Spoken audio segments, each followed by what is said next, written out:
Copilot gives you a confident answer. The tone is right. The structure is clean. It sounds exactly like something your organization would say. It's completely wrong. Not because the AI failed, not because the model is broken, because it never had access to the right data in the first place. That's the problem we're solving today. And it's not a small one. It's the reason AI deployments stall. It's the reason users stop trusting the tool after the first few weeks. It's the reason your IT team is fielding complaints about an expensive product that feels like a smarter version of Bing. Most organizations building on Copilot right now are building on the wrong foundation. The model is fine. The architecture underneath it isn't. And until you fix that, the hallucinations don't stop. If your team is deploying Copilot, or planning to, this episode will change how you think about it. Promise and stakes. Here's what we're going to cover. We're going to start with why the gap exists. Why Copilot, out of the box, can't see most of what your organization actually knows. Then we're going to go deep on the 2 architectural paths Microsoft gives you to close that gap, and why most teams choose the wrong one. We'll get into the security boundaries, the latency numbers, the schema decisions that most teams get wrong, and the deprecation that's breaking production environments right now. This isn't about prompting better. Better prompts don't fix a grounding problem. This is about feeding the model the right data, in the right structure, before it ever generates a response. The stakes are real. Organizations that get this wrong aren't just building a slow AI. They're building an AI experience that users won't trust. And distrust spreads fast. Once your team decides Copilot is unreliable, you don't get a second chance to change that perception. Adoption dies quietly, and the investment dies with it. By the end of this episode, you'll have a decision framework you can act on this week. Why Copilot doesn't know what you know. Let's start with the fundamental tension that sits underneath every Copilot deployment. Large language models are trained on public knowledge. The internet, books, publicly available text, that's where the model's baseline intelligence comes from. But your organization's value, the competitive advantage, the institutional memory, the hard-won knowledge about how your products work and why your customers behave the way they do, none of that is on the internet. It lives in private systems, and the model has never seen any of it. This creates a ceiling. Out of the box, Copilot can see Microsoft 365 content, SharePoint, OneDrive, Teams messages, Exchange emails, that's it. For users who live primarily in those tools, Copilot is genuinely useful for a range of tasks. Drafting emails, summarizing documents, recapping meetings. That's real value. But here's the problem. Most enterprise knowledge doesn't live there. The support team's institutional memory lives in ServiceNow. The product team's decisions live in Jira and Confluence. The customer relationship history lives in Salesforce. The engineering documentation lives in GitHub repositories. The financial models live in on-premises file shares that haven't moved to SharePoint because no one has had time. The custom line of business application your operations team built a decade ago, that's where half your process knowledge sits, completely invisible to any AI. So when a sales rep asks Copilot to brief them on a key account before a call, Copilot pulls from emails and documents. It doesn't know what's in the CRM. When a support engineer asks Copilot to suggest a fix for a recurring incident, Copilot doesn't know what resolved similar incidents in ServiceNow last quarter. When a new developer asks how the payment service works, Copilot doesn't know the GitHub repository where that answer actually lives. What happens then? Copilot defaults to generic. It produces an answer that sounds plausible because it's drawing on broad patterns from its training data, not from your organization's actual knowledge. And generic answers feel useful right up until the moment they're dangerously wrong. Until the sales rep walks into a call with the wrong account history, until the support engineer applies a fix that made things worse last time, until the developer builds something inconsistent with decisions the team made 6 months ago. This is the grounding gap. It's the distance between what Copilot can see and what your organization actually knows. It's not a bug in the model. It's not something Microsoft will patch in the next release. It's a structural limitation that reflects a fundamental truth about how LLMs work. They reason over what they can access, and if they can't access your systems, they can't reason about your business. The gap doesn't close on its own. It requires a deliberate architectural decision. And most organizations are making the wrong one, not because they're careless, but because the right path is less obvious than it looks. That's what the rest of this episode is about. The 2 ways to close the gap. Once you accept that the grounding gap is structural, the next question is practical. How do you close it? Microsoft gives you 2 paths, and the instinct most teams follow points them toward the wrong one. The 2 extensibility models are plugins and graph connectors. They sound similar, they're not. They solve different problems, they carry different costs, and choosing between them isn't a technical preference. It's a strategic decision with downstream consequences for security, performance, and adoption. Let's start with plugins, because that's where most teams land first. A plugin calls a live API at runtime. When a user asks Copilot a question, the orchestration layer decides a plugin is relevant, sends a structured request to your backend service, gets a response, and folds that data into the answer. It's real-time, it's flexible. For certain use cases, creating a ticket, updating a CRM record, pulling a live dashboard metric, plugins are exactly the right tool. But here's what most teams don't fully reckon with when they reach for a plugin first. The data never enters the M365 ecosystem. It passes through the conversation and disappears. It doesn't contribute to the semantic index. It doesn't participate in the reasoning layer that powers everything else Copilot knows about your organization. And every time a user asks a question that needs that data, the plugin has to make a live call. That adds latency. It adds failure modes. And critically, the security model for that call is entirely your responsibility. You own the authentication, the authorization, the audit logging, the data protection. Microsoft doesn't enforce any of that at the retrieval layer because the data never crosses into Microsoft's boundary. Graph connectors work differently at every level. When you deploy a graph connector, you're not building a live pipe between Copilot and your system. You're indexing your system's content into the Microsoft 365 Semantic Index, the same infrastructure that already holds your SharePoint documents, your Teams conversations, your Exchange emails. Once that data is indexed, Copilot doesn't call your system. It already knows what your system contains. The reasoning happens against the index, not against a live API response. That distinction matters more than it might seem at first, because the semantic index isn't just storage, it's a pre-computed semantic map. The relationships between concepts, the meaning behind terms, the context that makes an answer grounded rather than generic, all of that is built at index time, using LLMs, before any user asks anything. When a question comes in, Copilot searches that map in milliseconds and assembles context that actually reflects your organization's knowledge. The security model changes too. Indexed content inherits M365's access controls. Every item carries an ACL tied to Entra ID identities. Copilot enforces those controls at query time. Users see only what they're already authorized to see, not because of a separate check bolted on afterward, but because that enforcement is built into the retrieval layer itself. So why do teams reach for plugins first? Partly because they look simpler to start. You define an API, write a manifest, and you're connected. The feedback loop is fast, it feels like progress. Graph connectors require more upfront design. You're defining a schema, mapping permissions, building an ingestion pipeline. The investment is front-loaded. But the architectural returns compound over time in a way that plugin-only approaches don't. The strategic question isn't which path is easier to start. It's which architecture actually serves the use case you're trying to solve. For knowledge retrieval, for the question, what do we know about this customer? What happened with this incident? How does this part of our system work? The answer almost always belongs in the connector model. Plugins are for actions. Connectors are for knowledge. Most teams collapse that distinction early and spend the next year trying to recover from it. The good news is the two models aren't mutually exclusive. The most effective enterprise deployments use both. Connectors to build the knowledge layer, plugins to power the action layer. Copilot reads from the index, then acts through the plugin. That's the pattern we'll come back to later with real examples. But first, let's go deeper on what the semantic index actually is. Most people hear semantic index and picture a better search engine. Smarter keyword matching, faster results, maybe some vector magic underneath. That framing is wrong, and it leads to bad architectural decisions because you end up treating a fundamentally different kind of system as if it's just a souped-up SharePoint search. The semantic index isn't a search engine. It's a pre-computed semantic map of your organizational knowledge. Here's what that actually means. When Microsoft indexes your content, your SharePoint documents, your Teams conversations, your Exchange emails, it doesn't just extract text and build an inverted index the way a traditional search engine would. It runs that content through large language models at indexing time, not at query time, at indexing time. The distinction is everything. A traditional search engine waits for you to ask a question, then figures out which documents are relevant. The semantic index doesn't wait. It does the reasoning work up front. It builds embeddings, mathematical representations of meaning, for every piece of content in your tenant. It maps relationships between concepts across documents, across conversations, across time. It understands that the payment service outage last March and the incident that took down checkout are the same event, even though no document uses both phrases. That understanding is baked into the map before anyone asks anything. The scale of this infrastructure is worth pausing on. The index spans billions of vectors across your organization's content. When Copilot receives a prompt, it searches that pre-built map in milliseconds. Not seconds, milliseconds. The retrieval step isn't the bottleneck, because the heavy lifting already happened. The model inference that follows, turning retrieved context into a coherent response, is where the time goes. And with GPT 5.5 instant as the default model for many M365 Copilot scenarios, that inference step has dropped to the point where total response times for typical business queries are landing in the 1 to 2 second range. Security trimming works the same way. Built in, not bolted on.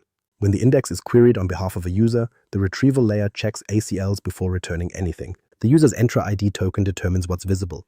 Content they aren't authorized to see isn't surfaced, not because a filter catches it afterward, but because the retrieval architecture is designed around that boundary from the start. This is why the system is deployable at enterprise scale. If permission enforcement were a separate step, you'd have to trust every component in a chain not to leak. Here, it's structural. Now here's where graph connectors fit into this picture, and why the earlier framing of indexing your external data undersells what's actually happening. When you deploy a graph connector for ServiceNow or Salesforce or your on-premises file share, you're not creating a side channel that Copilot occasionally calls. You're extending the map. Your external content gets embedded, semantically processed, and added to the same index that holds your native M365 content. It becomes a first-class citizen. Copilot doesn't treat it differently. It doesn't know or care that a knowledge article originated in ServiceNow rather than SharePoint. From the retrieval layer's perspective, it's all organizational knowledge mapped together, reasoned over together. That's the architectural shift that matters. Before graph connectors, the semantic index contained your collaboration layer, emails, documents, meetings. After graph connectors, it contains your operational layer too, the systems where real work happens, the knowledge that actually drives decisions. And critically, the reasoning quality improves as you add more of your organization's context. The map gets richer. Connections that weren't visible when only M365 content was indexed become visible when ServiceNow incidents, Salesforce accounts, and GitHub repositories are part of the same semantic space. Copilot starts seeing relationships that cross system boundaries because the index crosses them too. This is why the architectural choice between connectors and middleware isn't primarily a performance decision, though performance matters. It's a question of whether your AI is reasoning over a complete picture of your organization's knowledge or a partial one. Partial pictures produce partial answers, and partial answers, delivered with full confidence, are exactly how hallucinations happen. The hidden cost of middleware. Custom RAG middleware is the architecture most technically sophisticated teams reach for when they decide to build their own grounding layer. The logic is understandable.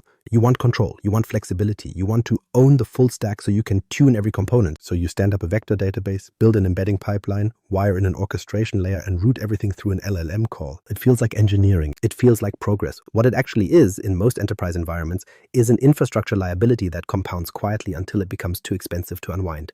Here's the mechanics of why. A custom RAG pipeline isn't a single operation. It's a chain of sequential steps, each adding latency. The user's query gets embedded. That embedding gets sent to the vector store for similarity search. The results get re-ranked. The re-ranked chunks get assembled into a prompt. The prompt goes to the LLM. The response comes back. Each step is measured in milliseconds individually, but they don't add, they compound. And they compound under load when the vector store is under query pressure, when the embedding service is rate limited, when the orchestration layer is waiting on a slow upstream API. The numbers from real production environments tell the story clearly. Custom RAG middleware typically delivers end-to-end responses in the 6 to 12 second range for knowledge-grounded queries. Under load, that stretches to 12 to 18 seconds. We'll come back to why those numbers matter for adoption later, but the short version is this. Users who wait 12 seconds for an answer stop asking questions. The tool becomes something they use occasionally rather than continuously, and occasional use is how AI investments die. But latency is actually the smaller problem. The bigger one is where that pipeline lives. Custom RAG middleware sits outside the M365 compliance boundary. That's not an incidental detail. It's the central security factor of the architecture. When your data flows through a custom stack, it flows through infrastructure you own and operate. Your vector database, your embedding service, your orchestration layer. Microsoft's compliance guarantees don't extend there. DLP policies don't cover it. Sensitivity labels don't carry through it. E-discovery can't reach into it. If a regulator asks you to demonstrate that your AI system respects data classification controls, we have a custom pipeline is not an answer that holds up. And this is before we get to the ACL problem.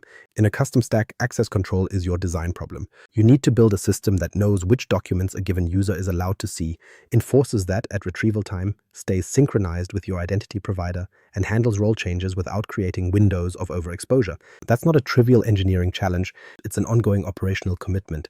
Every time someone's permissions change in a source system, your ACL sync has to catch it. Every time a new group is added, the pipeline has to account for it. Drift between the source system's permissions and what the retrieval layer believes is correct is a security incident waiting to happen. The maintenance trajectory is the part that rarely gets modeled honestly in build versus buy decisions. A custom RAG stack doesn't stay at version 1. You optimize the chunking strategy because results are poor. You add a re-ranking model because relevance degrades. You build caching because latency is too high. You instrument the whole thing because you can't diagnose failures without telemetry. Each optimization solves a real problem, and each optimization is another system you have to run, monitor, patch, and defend. The complexity doesn't grow linearly. It grows with every dependency you add, every integration point that can drift, every component that requires a different team's expertise to maintain. Graph connectors shift that operational burden to Microsoft's infrastructure, which runs this at a scale and with a reliability commitment that no enterprise team is going to match with a custom stack. That's not a judgment about engineering capability. It's a judgment about where engineering time creates strategic value. Building and maintaining a retrieval pipeline is plumbing. It's necessary plumbing, but it's not where your team's time compounds into competitive advantage. Understanding that cost is what makes the connector architecture feel less like a constraint and more like a deliberate choice.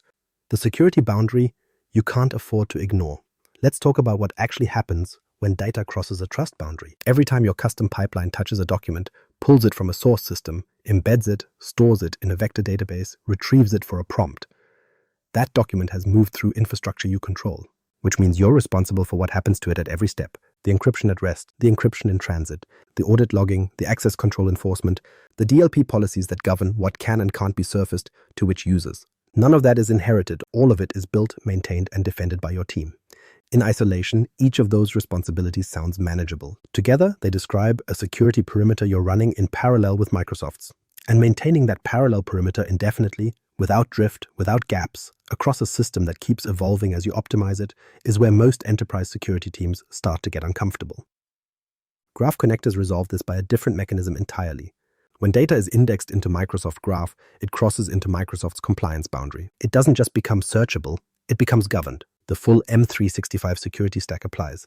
DLP policies that your compliance team configured for SharePoint now apply to your service, now knowledge articles. Sensitivity labels your information governance team defined for financial documents now apply to your Salesforce opportunity data. E-discovery workflows that your legal team depends on during litigation can now reach external content index through connectors. Retention policies that your records management team spent months calibrating extend to everything in the index. This isn't additive complexity. It's the opposite. You're not building a new governance layer for your external data. You're folding external data into the governance layer you already have. The ACL model deserves specific attention here because it's where the security story gets concrete. Every item indexed through a graph connector carries a per-item access control list. Those ACLs are mapped to Entra ID users and groups, the same identity infrastructure your organization already uses for everything else in M365. When Copilot retrieves context for a user, the retrieval layer evaluates those ACLs against the user's current Entra ID token. What comes back is already trimmed to what that specific user is authorized to see. The LLM never receives content the user can't access. There's no post-processing step that filters an already assembled prompt. The boundary is enforced before the content enters the reasoning pipeline. That architecture is what makes large-scale indexing viable in regulated industries, financial services, healthcare, government, legal. In those environments, the question isn't just, can the AI answer questions? It's, can we prove that the AI only answered questions using data the user was entitled to see? With custom middleware. Proving that requires auditing a pipeline you built and operate. With graph connectors, it's demonstrable through the same compliance tooling your auditors already know how to inspect. There's a harder truth underneath all of this that executives need to hear directly. Your security model for AI is determined at the architecture level, not the policy level. You can write the most thorough AI governance policy in your industry. You can have the most rigorous review process for AI use cases. But if the architecture routes data through systems outside the compliance boundary, the policy doesn't protect you. Policies govern behavior. Architecture governs what's structurally possible. A breach that flows through an ungoverned retrieval pipeline doesn't care how good your policy documentation is. This is why the decision between connectors and middleware isn't purely a technology choice. It's a risk posture choice. Organizations that have worked through the implications carefully, that have mapped the data flows, identified the trust boundaries, and pressure tested what a compliance audit or a data incident response actually looks like under each architecture, tend to land in the same place. The connector model doesn't just perform better, it's structurally safer. Getting the security boundary right is what makes everything that follows possible. Governance at scale, adoption without anxiety, a deployment your legal team will sign off on, not just tolerate. Now let's be precise about which problems each model actually solves best. Connectors versus plugins. The decision framework. The question organizations keep asking is the wrong one. Which is better, connectors or plugins? Better for what? For whom? Under which constraints? That framing treats a contextual decision like a universal preference, and it produces architectures that work for the use case someone imagined during the design session and fail for every use case that came after. The right question is simpler. What job are you trying to do? If the job is knowledge retrieval, surface what the organization knows, answer questions grounded in institutional context, reduce the time someone spends searching 3 systems before they find the right answer. That job belongs to graph connectors. The data is relatively stable.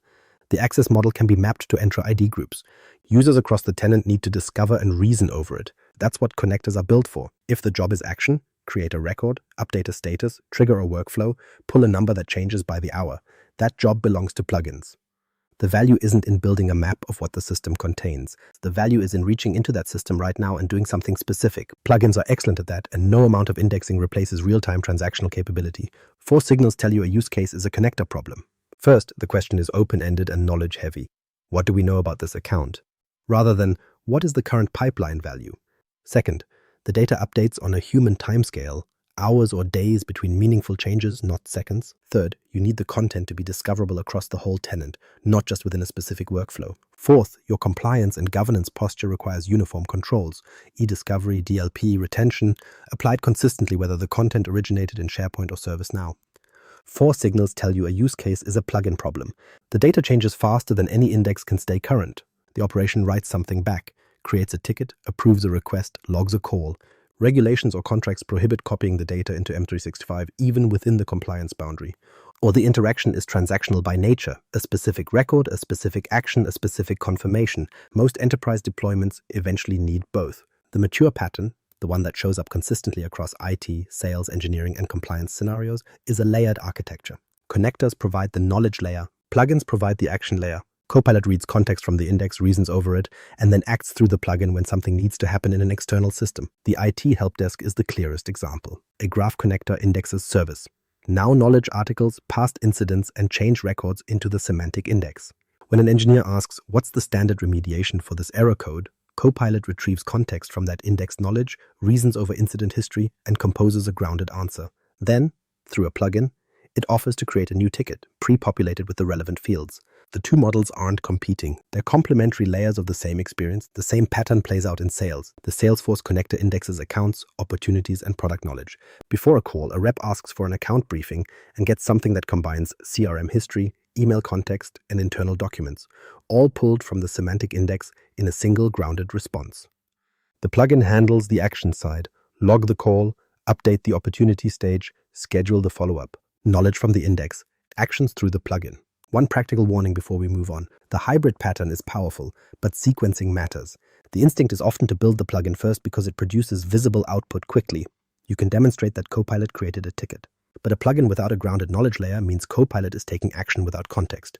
It can file a ticket. It can't tell you whether this incident matches a pattern from last quarter. Start with the knowledge layer, then add actions on top. The experience compounds in the right direction. Now let's get into how connectors actually work at the structural level, because the 3 components that make up a connector are where good deployments and broken ones diverge. The anatomy of a graph connector. A graph connector has 3 structural components: the connection, the schema, the items. Every connector you build, deploy, or troubleshoot maps back to these 3 things. Get them right and the rest follows. Get them wrong and you'll spend weeks debugging symptoms without ever finding the cause. Start with the connection.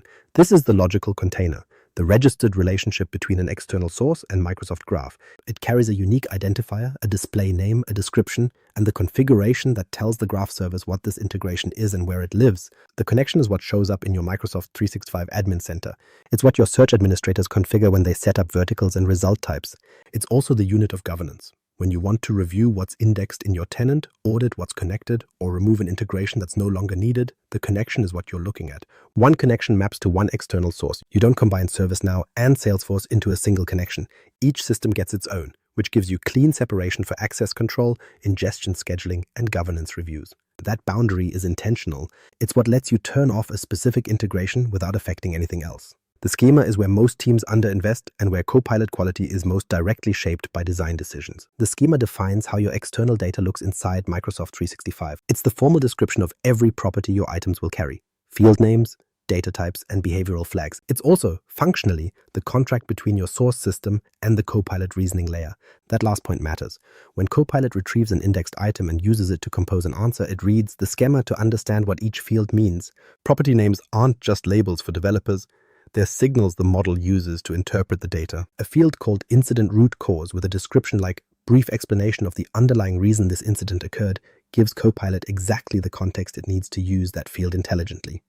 A field called IRCR val or field 47 gives it nothing. The model will either ignore the field or misuse it, and neither outcome helps the user who asked the question.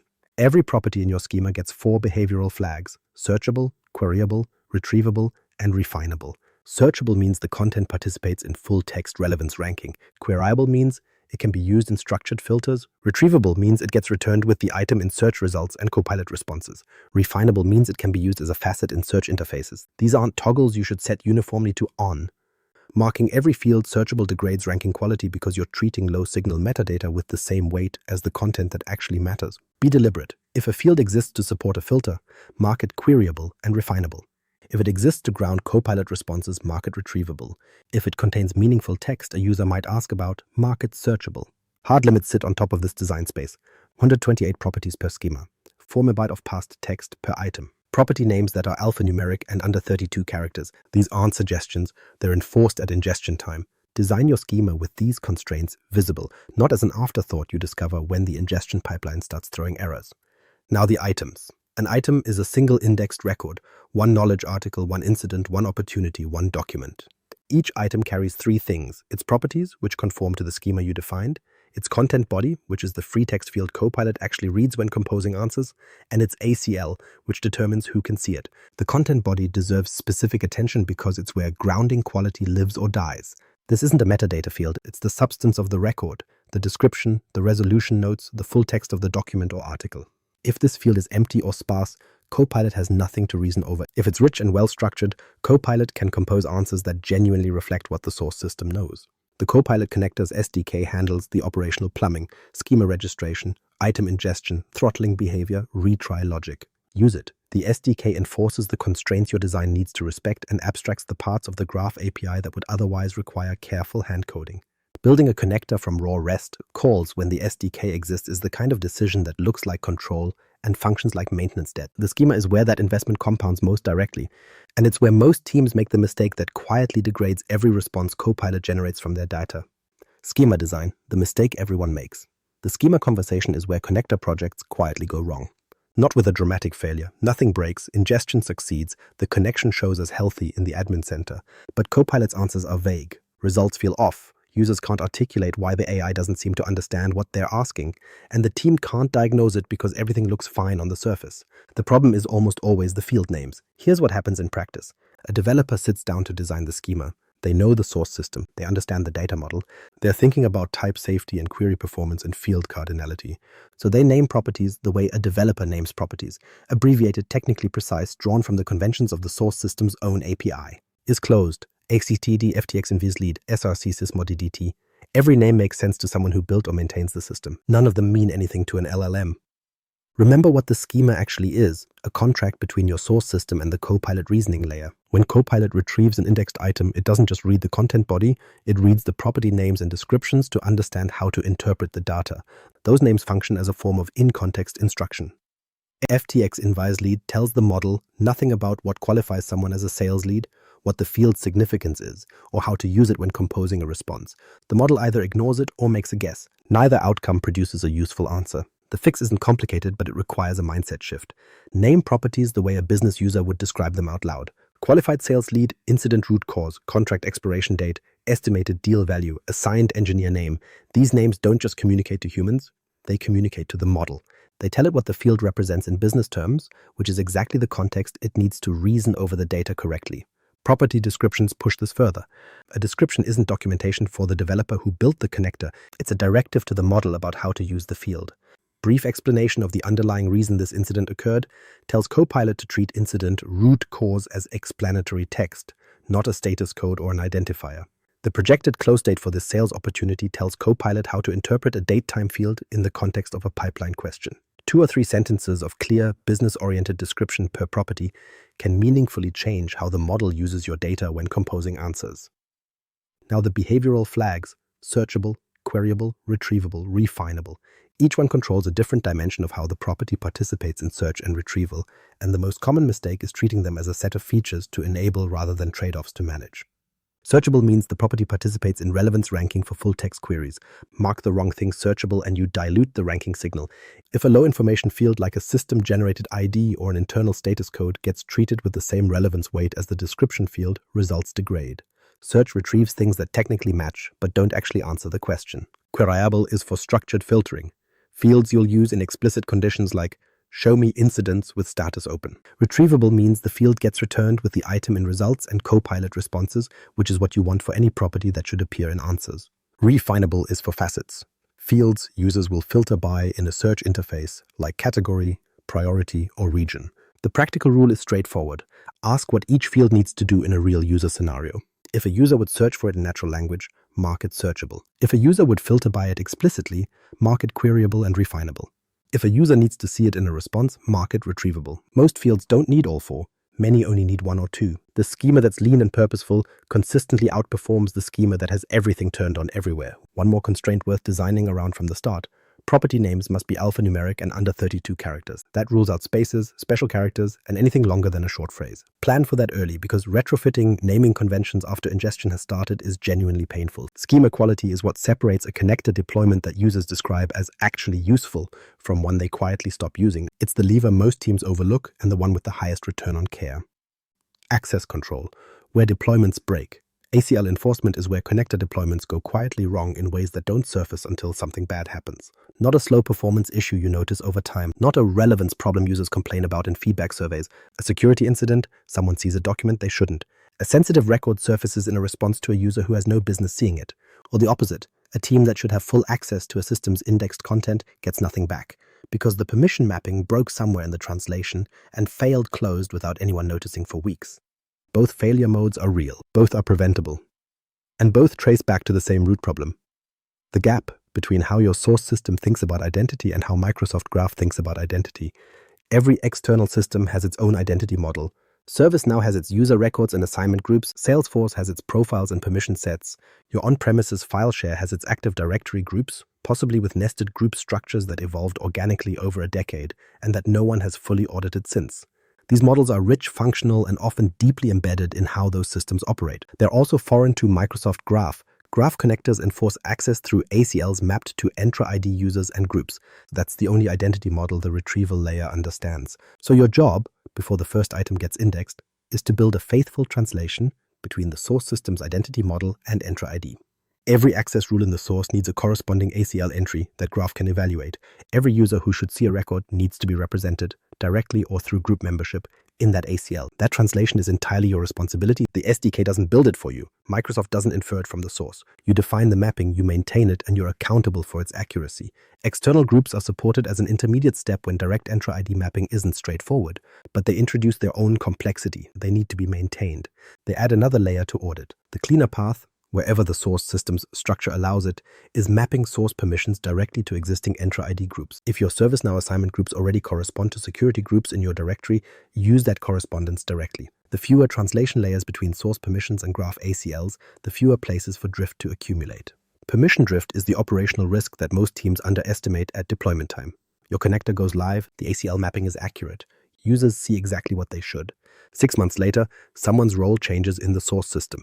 Their ServiceNow group membership updates, their Salesforce profile changes, but the connector's ACL for the items they previously had access to, that doesn't update automatically. The source system moved on, the index didn't. Now you have a window where the data in the index reflects permissions that no longer match reality. Whether that window results in overexposure or under-restriction depends on the direction of the change. Both are problems. Overexposure is a security incident. Under-restriction is a productivity failure that erodes trust in the tool. The answer is a deliberate sync strategy. A process that monitors permission changes in your source systems and propagates those changes to the ACLs on indexed items within a defined window. What that looks like technically depends on your source system's change notification capabilities. Some support webhooks, some require scheduled polling, some require a full recrawl to update permissions at scale.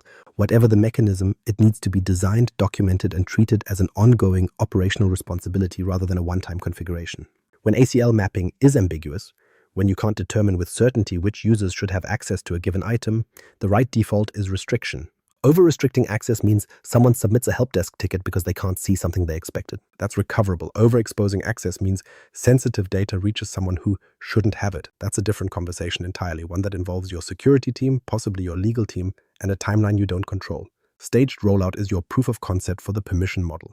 Deploy the connector to a small test cohort first. Verify that users who should see content see it. Verify that users who shouldn't don't. Do this deliberately with test accounts at different permission levels before you open the connector to the broader tenant. ACL errors caught in a pilot are configuration fixes. ACL errors caught in production are incidents. Capacity, throttling, and the numbers that matter. For a long time, The capacity question was the first thing that stopped large-scale connector deployments before they started.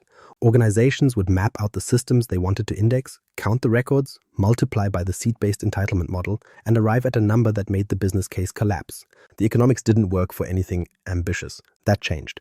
Microsoft now includes a 50 million item index entitlement per tenant as part of most Microsoft 365 and Office 365 subscriptions at no additional cost. Office 365 E1 through E5, Microsoft 365 E3 and E5, the F-Series plans, government tiers, education plans. The entitlement is broad. Before this shift, reaching 50 million indexed items would have required licensing at a scale that put the number above $500,000 per year for many organizations. Now it's included, the economic barrier to large-scale indexing has effectively been removed. What that means practically is that the governance question replaces the capacity question. The constraint is no longer how much can we afford to index. It's what should we index and why. That's a better problem to have, but it requires a different kind of planning. Without capacity as a forcing function, organizations tend to index everything, which creates a different set of risks. Oversharing at scale, relevance degradation from low-quality content, governance debt that accumulates faster than it gets managed. Treat the 50 million item ceiling as breathing room for a thoughtful strategy, not as permission to connect every system without a business case. Now the operational numbers, the ones your engineering team needs before they start building ingestion pipelines. Each indexed item is capped at 4 MB of parsed text. That figure refers to extracted text content, not raw binary file size. Microsoft estimates that 4 MB of parsed text corresponds to roughly 600,000 to 700,000 words, around 400 pages at 500 words per page. For most structured records like incidents, tickets, and CRM entries, you'll never approach that ceiling. For large documents, detailed technical specifications, lengthy contracts, comprehensive reports, you might. Design your ingestion pipeline to detect oversized items early and either chunk them into logical sub-items or summarize them before indexing. Schema complexity, 128 properties per connection. That's a hard ceiling, not a soft recommendation. If your source system exposes hundreds of fields, you're selecting a meaningful subset for indexing. That selection process is actually valuable discipline. It forces the schema conversation about which properties genuinely serve a Copilot use case versus which ones exist, because the source system happens to carry them. For external groups used in ACL mappings, 100,000 groups per tenant, and a given user can belong to up to 10,000 external groups for search query evaluation. Group administration operations are throttled at 1,000 requests per second. If your permission model relies heavily on external groups at scale, design your provisioning and maintenance processes with those ceilings visible from the start. Throttling behavior itself deserves specific treatment because it's where ingestion pipelines silently fail if you haven't designed for it. When your connector exceeds graph's rate thresholds, the service returns HTTP 429, too many requests, with a retry after header specifying how long to wait before retrying. Your pipeline must handle this gracefully, not as an edge case, as expected behavior during any significant ingestion run. A pipeline that crashes on a 429 or retries immediately without respecting the retry after window will fail under production load consistently, and the failure mode won't be obvious from the outside. The ingestion pattern that holds up at scale is delta-based sync rather than full recrawls. Track the last modified datetime field on your source records.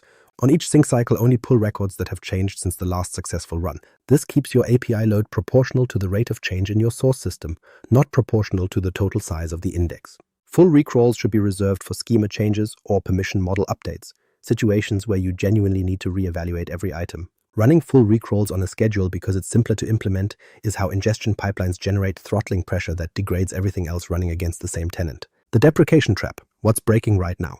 There's a deprecation active in production environments right now that most organizations haven't fully dealt with. Not a warning, not a future concern. A system that has already stopped working, quietly breaking security automations that teams built years ago and assumed would keep running. The Microsoft Graph Security Connector for Power Platform was deprecated as of April 29, 2026. If your organization runs Power Automate flows, Logic apps, or Power apps that use this connector, and a significant number do because it was the standard integration path for security alert automation for years, those workflows are failing when they try to invoke the connector's actions. Not degrading, not returning errors you can handle gracefully, failing. The root cause is the intelligent security graph service that the connector was built on. That service has been decommissioned. There's no patch coming. There's no compatibility shim Microsoft is quietly maintaining. The underlying infrastructure is gone, and the connector went with it. If you're waiting for a fix, you're waiting for something that won't arrive. The migration path is direct but not trivial. You replace connector actions with HTTP calls targeting the Microsoft Graph Security API directly. Specifically, you're moving to two endpoints. security alerts v2 for alert queries, and security incidents for incident-level operations. The legacy, security, alerts endpoint, the one that underpinned much of the old connector's behavior, retires August 31st, 2026. If your migration plan involves that endpoint as a transitional step, your timeline is compressed. But the endpoint change is the simpler part of the problem. The harder part is the data model. The new API isn't the old API with updated URLs. It's a fundamentally different conceptual model. The legacy system was alert-centric. Each alert was a discrete object you queried, filtered, and acted on. The new model is incident-centric. Alerts still exist, but they're nested inside incidents. An incident aggregates multiple correlated alerts into a single attack story, with related evidence objects, user states, host states, file activity, network connections, structured as typed collections rather than flat properties on the alert object.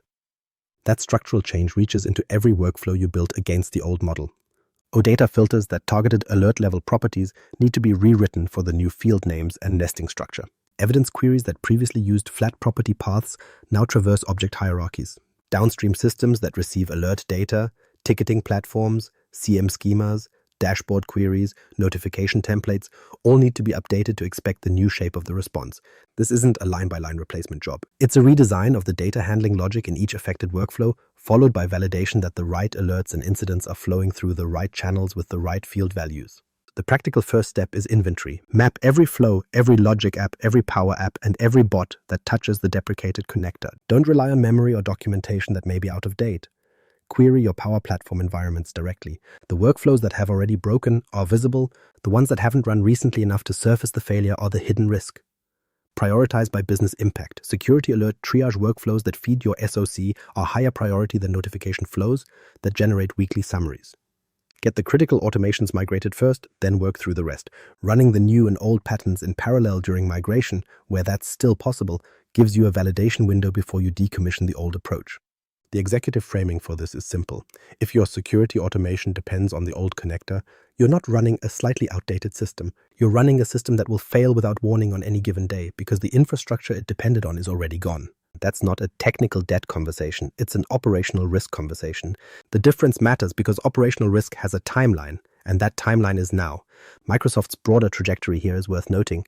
The deprecation of the graph security connector reflects a consistent pattern, consolidating older, loosely governed integration surfaces into the core graph API, governed by Entra ID and modern authentication standards. The path forward isn't a new connector. It's direct API integration with standard app registration, appropriate graph security scopes, and admin consent. That's the model going forward for security data integration, and building to it now avoids the next forced migration. The latency reality, what the numbers actually tell you. We've covered why middleware is expensive to run and risky to govern. Now let's talk about what it actually feels like to use, because the adoption argument against middleware isn't abstract. It shows up in a number users experience directly every time they ask a question. The number is response time, and the research on this is clear enough that it should change how you think about architecture procurement.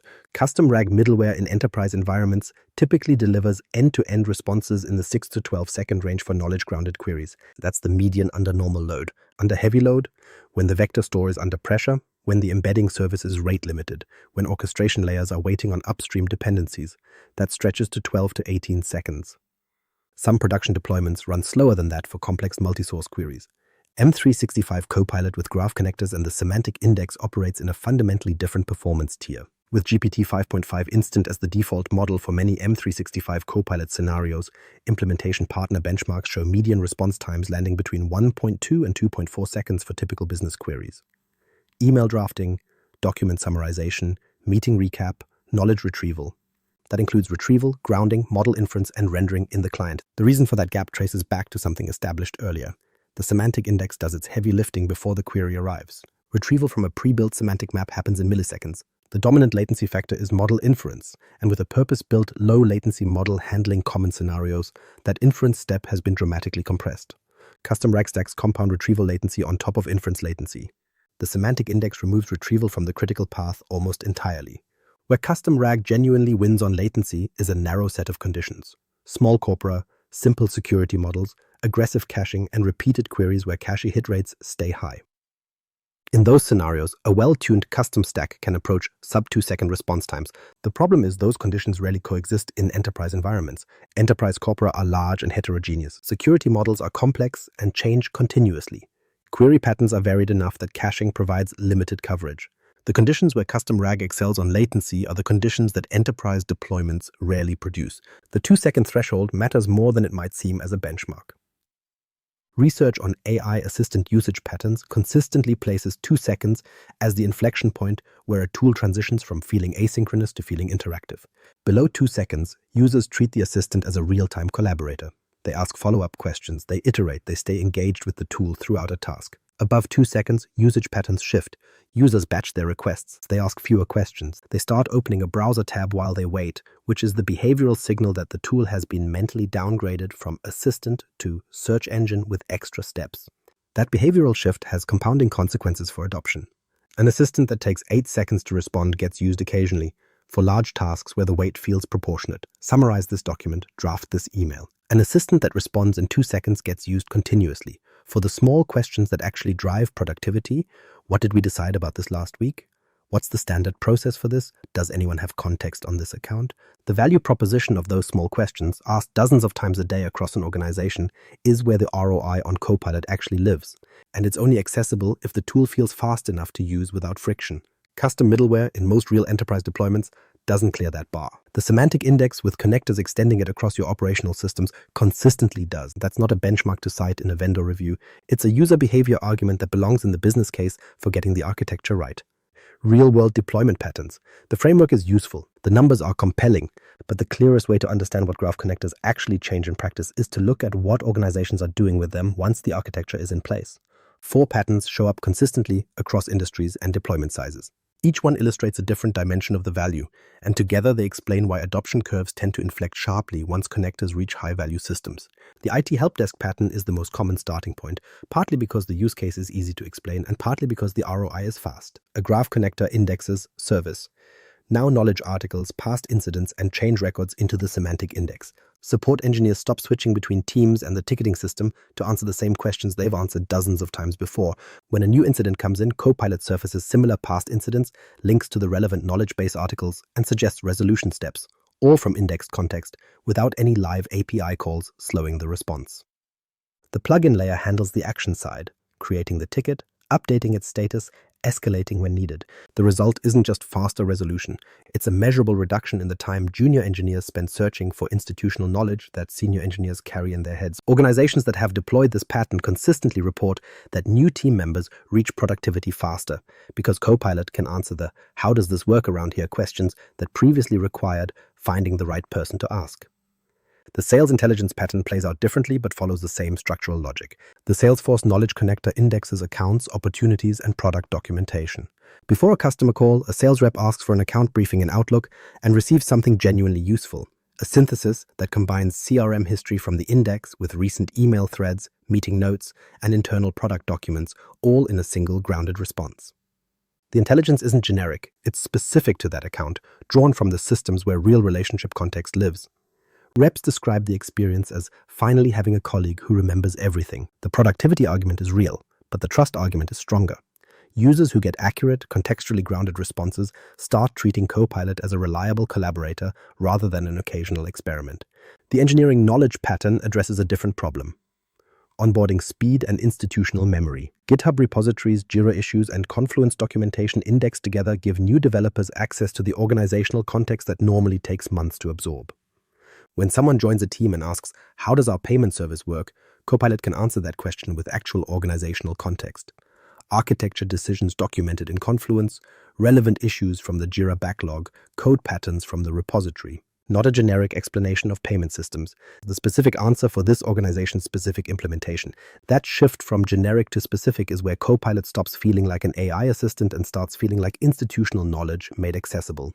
The compliance pattern is where regulated industries find their strongest case. Regulatory documentation and internal policy libraries indexed together mean that staff handling compliance questions get answers that reference official sources, the actual policy, the actual regulation, the actual guidance document, rather than relying on the model's general training knowledge. For teams in financial services, healthcare, or government, the difference between a grounded answer citing a specific internal policy and a plausible-sounding generic response is the difference between a tool they're allowed to use and one their legal team won't sanction. Grounding in official sources isn't a feature preference. It's a deployment prerequisite. The thread running through all 4 patterns is the same. Before connectors, Copilot is a capable but generic assistant, useful for writing tasks, meeting summaries, and the narrow slice of work that lives in email and documents.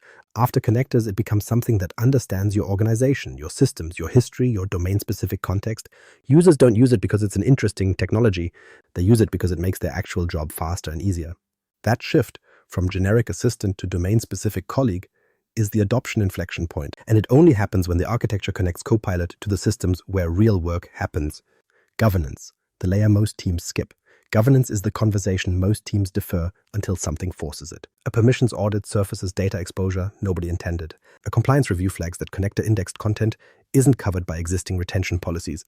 A security incident traces back to an everyone group that got indexed 6 months ago and nobody noticed. By the time governance becomes urgent, the debt is already substantial. The pattern is consistent enough that it's worth naming directly. Governance isn't a post-deployment activity. It's an architectural requirement. Treating it as something you'll add once the connectors are running is the same logic as planning to add seatbelts after the car is already on the road. Start with the oversharing problem, because it's both the most common and the most misunderstood failure mode. When you connect a source system to Microsoft Graph, the connector faithfully replicates whatever permissions exist in that source. If a SharePoint library has broad everyone access, every indexed item from that library inherits that permission in the index. If a ServiceNow table has overly permissive read access because it was configured quickly years ago and nobody revisited it, those permissions transfer. Copilot then surfaces that content to anyone who asks a relevant question, because technically everyone is allowed to see it. This isn't a Copilot problem. It's a permissions problem that Copilot makes visible at scale. Before AI, overshared content sat in systems people rarely searched. After connectors, it becomes discoverable to the entire tenant through natural language queries. The exposure was always there. The index just removed the friction that obscured it. The practical implication is that governance work has to precede the connector, not follow it. Before you index a system, audit the permissions in that system. Identify broad access groups. Eliminate everyone grants that don't reflect deliberate policy. Scope group memberships to the users who actually need access. The connector will faithfully replicate whatever it finds. Give it something worth replicating. Data minimization is the principle that structures this work. Index only what serves a documented business purpose. That statement sounds obvious, but it's violated constantly in practice because the default instinct when you have 50 million items of index capacity is to use it. Every connected repository should have a written use case. Who needs this information? For what tasks? And why does surfacing it through Copilot produce business value? If that question can't be answered specifically, the repository probably shouldn't be indexed. Connecting systems without clear purpose fills the index with low-quality content that degrades relevance for the content that matters. Sensitivity labels and DLP policies need to extend into the connector layer explicitly. Many organizations have mature labeling programs for their SharePoint content and Exchange environment, but haven't updated their DLP policies to cover Copilot prompts and responses. That's a governance gap. When connector-indexed content surfaces in a Copilot response, the compliance boundary now extends to that AI interaction. DLP policies should be monitoring what enters prompts and what appears in responses, not just what moves through email and file shares.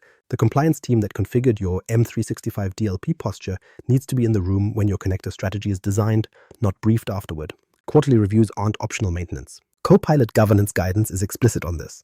Review graph API permissions and connector configurations on a quarterly cadence. Remove connections that no longer serve an active business purpose. Tighten integrations that have accumulated more permission scope than the current use case requires. Source schemas change. Organizational structures change. A connector configured correctly 18 months ago may be over-permissioned today because the team it served was reorganized and the access model was never updated.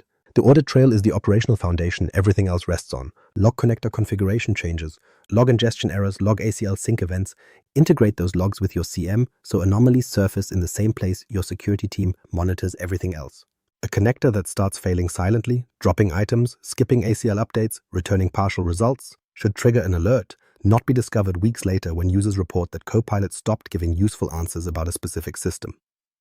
Treat connector governance the way you treat application security governance, with ownership, with scheduled reviews, and with clear accountability when something drifts from its intended state. The adoption connection, why architecture drives usage.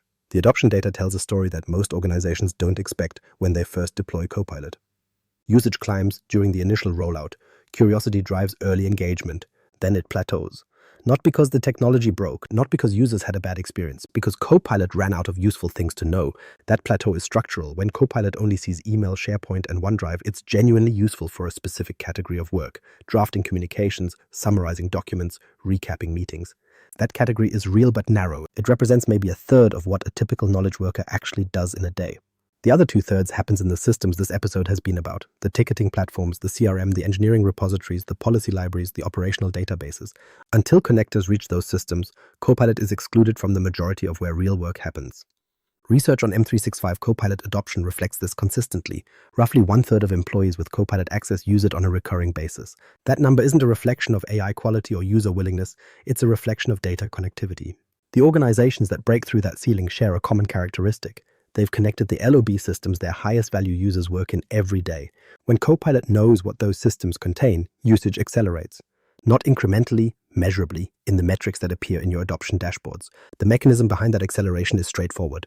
People adopt tools that make their actual job easier, not tools that demonstrate technical capability. A sales rep whose job involves Salesforce doesn't adopt Copilot because it can summarize documents. They adopt it when it can brief them on an account before a call.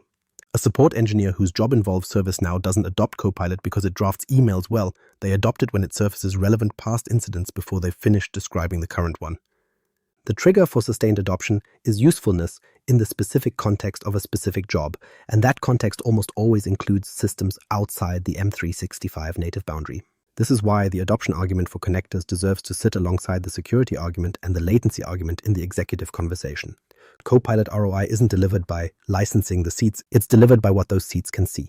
The business case for graph connectors isn't primarily a technical argument about architecture, it's an adoption argument about whether the investment in Copilot actually produces the productivity outcomes the organization justified the spend on. The metrics worth tracking once connectors are deployed reflect this. Prompts per user per month gives you engagement depth. Are users relying on the tool or experimenting with it occasionally? Successful session rate captures whether interactions are completing productively or ending in frustration. But the most diagnostic metric is usage by scenario. You want to see connector-specific usage growing as a proportion of total Copilot activity. If usage is concentrated in generic writing tasks, email drafting, document formatting, that's a signal the connector layer hasn't reached the systems where real work happens yet. When that distribution shifts toward knowledge retrieval, account briefings, incident resolution, and policy guidance, you're seeing the adoption pattern that predicts retention. There's an executive accountability dimension here that rarely gets named explicitly. When a Copilot deployment plateaus and leadership asks why ROI is below projection, the answer is almost never the model and almost always the data.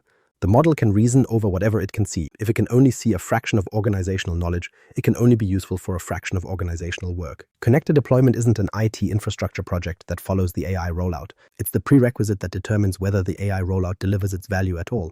Architecture determines adoption. Adoption determines ROI, which means architecture determines ROI, and that's a conversation worth having at the level that controls both decisions. The roadmap, where this is all going.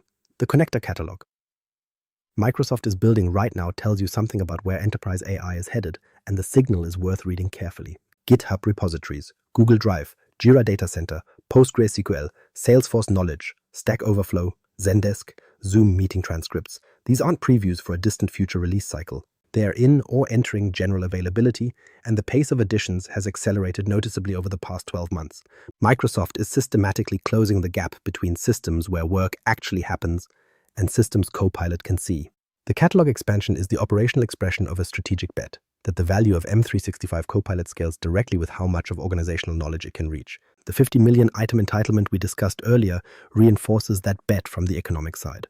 Removing the per-seat capacity model wasn't a pricing adjustment, as it was a signal. Microsoft is eliminating the financial friction that previously forced organizations to make difficult trade-offs about what was worth indexing. When capacity is constrained, you index your highest value systems and accept that everything else stays dark. When capacity is effectively unconstrained for most tenants, the governance question replaces the budget question. That shift in what limits adoption is intentional. Microsoft wants everything indexed. The entitlement change is how they're engineering that outcome without requiring a sales conversation for every new connection. The more architecturally significant development is the federated connector model.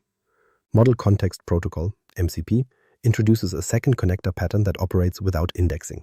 Data stays in the source system. When Copilot needs it, the connector queries the source live and returns the result in real time. No copy enters the graph, no index latency applies. This closes the freshness gap that indexed connectors structurally can't solve. If your data changes faster than any index can stay current, live inventory, real-time monitoring, transactional system state, federated connectors via MCP give Copilot access to that data without the staleness trade-off. The two models aren't competing approaches. They're complementary tools for different data characteristics, and most mature deployments will eventually use both. Synced connectors for the knowledge layer, where indexed retrieval provides speed and semantic depth. Federated connectors for the operational layer, where freshness matters more than pre-computed context. The convergence happening at the platform level is the third vector worth tracking. Copilot Studio, Power Platform connectors, and Graph connectors are moving toward a unified extensibility story. The direction of travel is one API definition, multiple surfaces. The same connector configuration powering both Copilot for M365 and custom agents built in Copilot Studio without requiring separate integrations for each surface. Right now, there's still meaningful separation between how you configure something for M365 Copilot versus how you configure it for a Studio agent. That separation is narrowing. By the time you're reading a roadmap for the next major release cycle, the authoring model will look considerably more unified than it does today. What that convergence means practically is that connector investments made now don't have a narrow shelf life. The integrations your team builds or deploys today, the schemas designed for Copilot, the ACL mappings validated against Entra ID, the governance structures put in place around indexed repositories. These aren't configurations for a specific product version. They're infrastructure for whatever the AI layer looks like in 2 or 3 years. The Semantic Index isn't the retrieval mechanism for today's Copilot. It's the data foundation for the enterprise AI ecosystem Microsoft is building toward. And every external system you bring into that foundation today is one fewer migration you face when the next capability ships. Organizations that treat connector architecture as a current cycle project are solving the wrong problem. The organizations building deliberately now, designing schemas that will age well, governing permissions before connection rather than after incident, are building the substrate that future capabilities will run on. That's the difference between adopting AI and architecting for it. The executive decision, build, buy, or govern. Most organizations don't arrive at the connector conversation from a blank slate. They arrive with history. Systems already running, integrations already deployed, decisions already made under different constraints and different assumptions about what Copilot would eventually need. The strategic question isn't purely should we build connectors. It's where are we, what do we have, and what does the right next move look like from here? 3 positions show up consistently: building custom connectors for systems not covered by the existing catalog, deploying first-party connectors for the platforms that are covered, or governing a connector estate that has already accumulated without a coherent strategy behind it. Most organizations are doing some combination of all 3 simultaneously, which is why the decision framework needs to be explicit rather than assumed. The build case applies when your system is genuinely niche. A line of business application built in-house, a legacy platform with no commercial connector in the Microsoft catalog, a domain-specific database that holds knowledge critical to your highest value use cases. If the business value is there and the system isn't covered, building is the right answer. But build it like a product, not a project. A custom connector that gets built, deployed, and handed off without an ongoing owner becomes technical debt faster than almost any other integration pattern. The schema will need to evolve as the source system changes. The ACL mapping will need maintenance as the organizational structure shifts. The ingestion pipeline will need monitoring as the data volume grows. Assign ownership before the first line of code is written, not after the first incident surfaces. When you're building custom, use the Copilot Connectors SDK, not because it's the only path, but because it encodes the constraints and patterns you'd otherwise have to discover through failure. The SDK enforces schema rules, handles ingestion patterns, and structures throttling behavior in ways that protect the connector from the failure modes that raw API implementations routinely hit. The engineering time saved by not rebuilding that plumbing is better spent on the schema design work that actually determines Copilot quality. The buy case is simpler and the right answer more often than teams admit. ServiceNow, Salesforce, Jira, GitHub, Confluence, Zendesk. For the major SaaS platforms where enterprise knowledge concentrates, first-party connectors either exist or are entering availability in the current release cycle. Microsoft and the ISV ecosystem have done the schema mapping work, handled the authentication patterns, and validated the ACL translation against Entra ID. Using a first-party connector for Salesforce isn't settling for a less capable solution. It's deploying a connector that has been tested against the edge cases your custom build would discover over the next 18 months.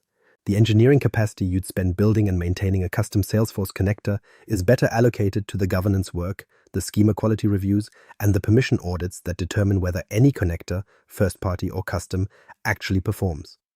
The govern case is where the most immediate value often lives and where it's most frequently overlooked. Many organizations already have connectors running. Some were deployed deliberately as part of a Copilot rollout. Others were configured by administrators experimenting with Microsoft Search before Copilot was a primary consideration. Others were stood up by teams working independently without a coordinated strategy.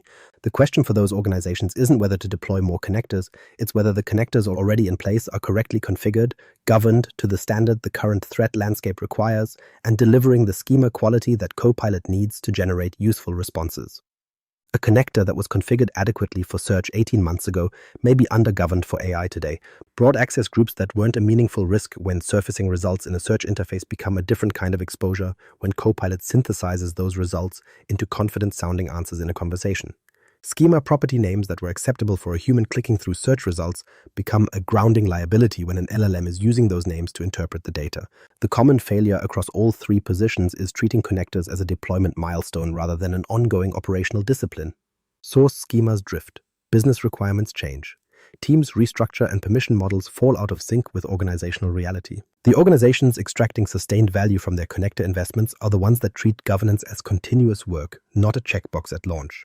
The implementation checklist, what to do this week. Everything covered in this episode converges here, not into a summary, the script so far has already done the analytical work, but into a sequence of concrete actions you can assign ownership to before the week is out. 6 steps, in order, each one building on the last. Step 1. Audit what Copilot currently sees versus what your highest value users actually work in every day. Pull up the list of active connector connections in your Microsoft 365 Admin Center. Then talk to 3 or 4 of the people whose productivity you most want Copilot to accelerate. A senior support engineer, a sales manager, a compliance analyst. Ask them to list the systems they open before 9 a.m. Compare those 2 lists. The gap between them is your connector roadmap, not the roadmap you present in a strategy deck, the actual sequence of integrations that would change someone's working day. Start there. Step 2. Check for the deprecated graph security connector before you do anything else on this list. If any of your Power Automate flows, Logic apps, or Power Apps reference it, that migration is your highest priority item. Not next quarter, not after the connector strategy is finalized. Now, query your Power Platform environments directly rather than relying on documentation that may not reflect what's actually running. The workflows that have already broken are visible. The ones that haven't triggered recently enough to surface the failure are the hidden exposure. Find them both. Step 3. Use the decision framework from Part 6 to identify your top 3 connector candidates from the audit in Step 1. The test is straightforward. Knowledge retrieval use case, relatively stable data, tenant-wide discoverability needed, compliance governance that needs to be uniform. If a system passes those 4 criteria, it belongs in the connector model. Rank your candidates by business impact and start with the one where a successful deployment would produce the most visible productivity change for the most people. Visible early wins matter for the organizational momentum that sustains the longer connector program. Step 4. Clean up permissions in those source systems before the connector touches them. Run an oversharing assessment specifically on the repositories you're planning to index.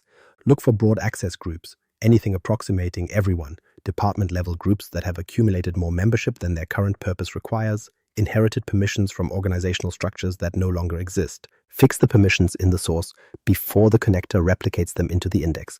The connector will faithfully reproduce whatever it finds. Give it something worth reproducing. Step 5. Design the schema for Copilot, not for the database. This step almost always goes better when a business analyst sits alongside the developer. The developer knows the source system's data model. The business analyst knows what questions users will ask in natural language. You need both perspectives in the same conversation to produce property names and descriptions that function as effective grounding context rather than opaque technical identifiers.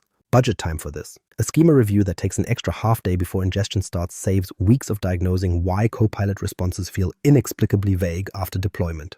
Step 6. Deploy to a pilot cohort first. Select 15 to 30 users whose roles map directly to the connector's intended use case. Give them access to the indexed content. Watch what they ask. Measure whether the responses are grounded in the indexed material or defaulting to generic model knowledge. Test ACL enforcement explicitly. Use accounts at different permission levels and verify that access boundaries hold exactly as the source system intends. Collect structured feedback on response quality and relevance before you expand to the broader tenant.